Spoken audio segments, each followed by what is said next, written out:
बच्चे की अजीब हरकत करने की बात सुनते ही गजराज एकदम से खड़ा हुआ और बिना किसी से कुछ बात किए तुरंत ही गाड़ी में जाकर बैठ गया।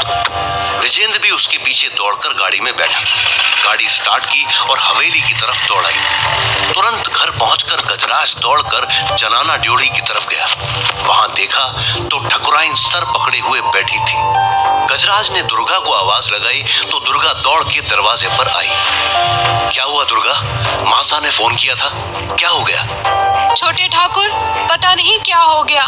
किसी की नजर लग रही है हमारी हवेली पर। छोटे कंवर साहब बहुत अजीब हरकतें कर रहे हैं, उठकर चलने भी लगे हैं और मुंह में 2 दांत भी दिखाई दे रहे हैं। 4 दिन का बच्चा हुआ है और ऐसी हरकतें बहुत ही डराने वाली हैं। अब बाकी आप देख लीजिए। तुम बच्चे को लेकर आओ, मैं देखता हूँ माजरा क्या है।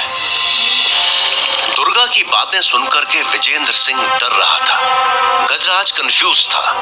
दोनों बाहर खड़े सोच रहे थे, तभी दुर्गा दौड़ के अंदर जाती है और बच्चे को लेकर आती है। दुर्गा की गोद में बच्चा उछल कूद कर रहा था। दुर्गा ने जैसे ही बच्चा गजराज की तरफ किया तो बच्चा गजराज की तरफ देख के हल्का सा मुस्कुराया और बच्चे के मुस्कुराते ही उसके मुंह में दांत दिखाई दिए। गजराज शॉक्ड रह गया। 4 दिन के बच्चे के मुंह में दांत कैसे आए? विजेंद्र भी ये देखकर शॉक था कि ये अचानक से क्या हो गया है।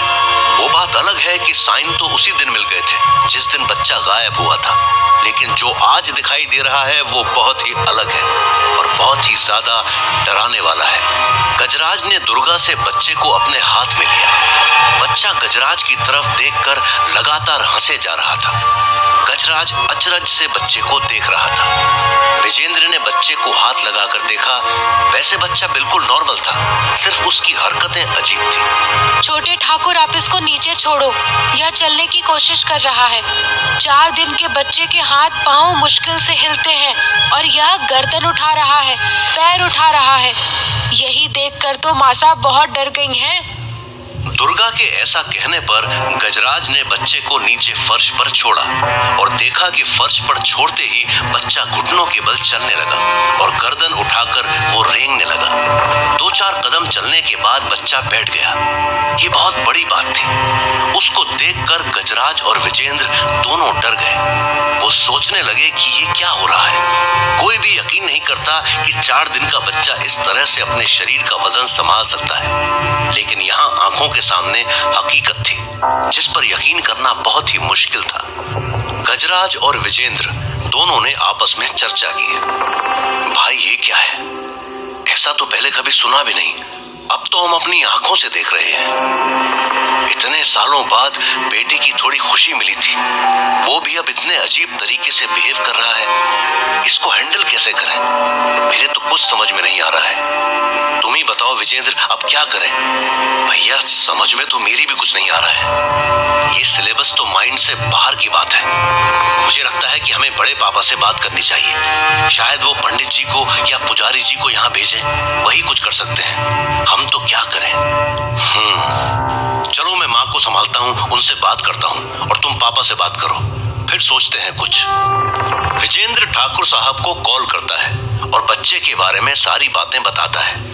साथ ही वो पंडित जी या पुजारी जी को घर भेजने की बात करता है। इधर गजराज अपनी माँ को संभालता है। वो उनसे बातचीत करता है। माँ आप टेंशन मत लीजिए, जो कुछ है वो ईश्वर की देन है। आपकी या हमारी इसमें कोई गलती नहीं है और ईश्वर जैसा चाह रहा है वैसा ही होगा।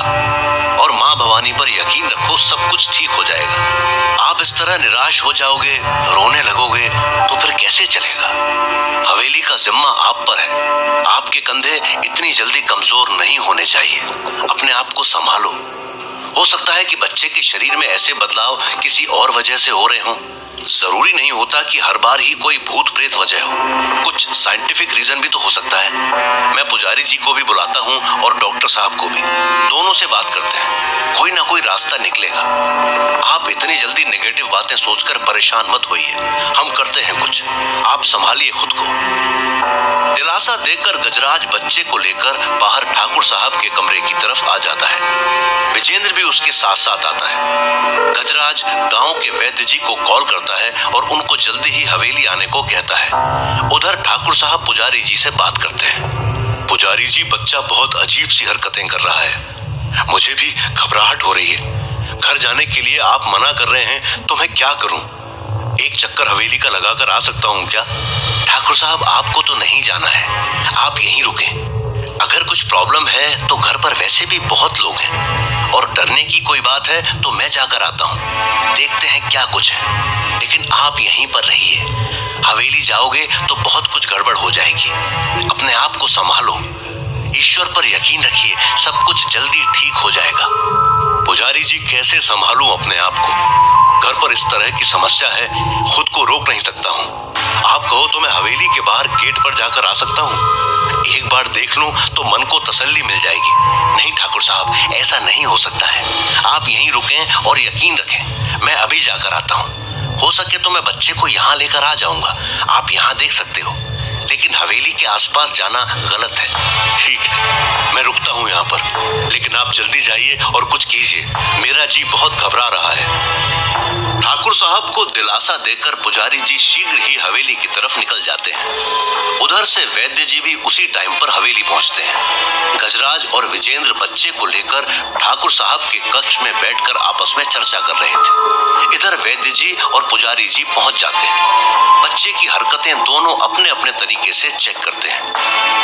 वैद्य जी, बच्चे की हरकतें क्या कह रही हैं? क्या साइंटिफिक तरीके से ऐसा हो सकता है? 4 दिन के बच्चे में ऐसे चेंजेस आ सकते हैं? ऐसा केस मेरे सामने तो आया नहीं अब तक। हाँ, इतना जरूर है कि लाखों में ऐसा केस हो सकता है कि मैच्योरिटी के लक्षण इतनी जल्दी दिख जाते हैं। हालांकि ये केस बहुत रेयर होते हैं, फिर भी इस दुनिया में असंभव तो कुछ भी नहीं है। इतना ज्यादा तो मैं नहीं बता सकता, किंतु एक सजेशन दे सकता हूँ। आप इस बच्चे को लेकर के बड़े अस्पताल में जाइए, इसकी सारी जांच करवाइए, शायद कुछ निकल आए। हाँ, आपकी बात सही है, जांच करवाने से पता चल जाता है। शायद बच्चे के शरीर के हार्मोन्स जल्दी एक्टिव हो गए हैं, इस वजह से इतने चेंजेस हो रहे हैं। मुझे भी कुछ ऐसा ही लग रहा है, क्योंकि इस बच्चे के अंदर भूत प्रेत वाले कोई लक्षण मुझे दिखाई नहीं दे रहे हैं। फिर भी मैं एक कोशिश करता हूँ, अगर ऐसा कुछ हुआ तो अभी आपको पता चल जाएगा। नहीं तो फिर वैद्य जी के अनुसार आप इसकी जांच करवा सकते हो। दोनों कारण हो सकते हैं, लेकिन अभी तो सिर्फ हम अनुमान लगाकर कह रहे हैं, हकीकत का कुछ पता नहीं है। तो मैं भी एक ट्राई कर सकता हूँ। जी पुजारी जी, अगर अभी आप कुछ करके रिजल्ट निकाल सकते हो तो आप अभी ट्राई कर लीजिए। क्या पता कोई भूत प्रेत वाली बात भी निकल आए, और अगर आपको ट्राई करने में ऐसी कोई बात नहीं निकलती है तो फिर इसकी जांच करवाते हैं, ताकि पता तो चले कि हकीकत में है क्या। हाँ, मैं कुछ 2-4 सामान आपको लिखकर देता हूँ जो आप तुरंत लाकर दीजिए, और मैं यहीं घर में ही कोशिश करता हूँ। जो भी है वो सामने आ जाएगा, फिर पता चलेगा कि इसको किस प्रकार की समस्या है और ये इतने परिवर्तन इतनी जल्दी कैसे हो रहे हैं।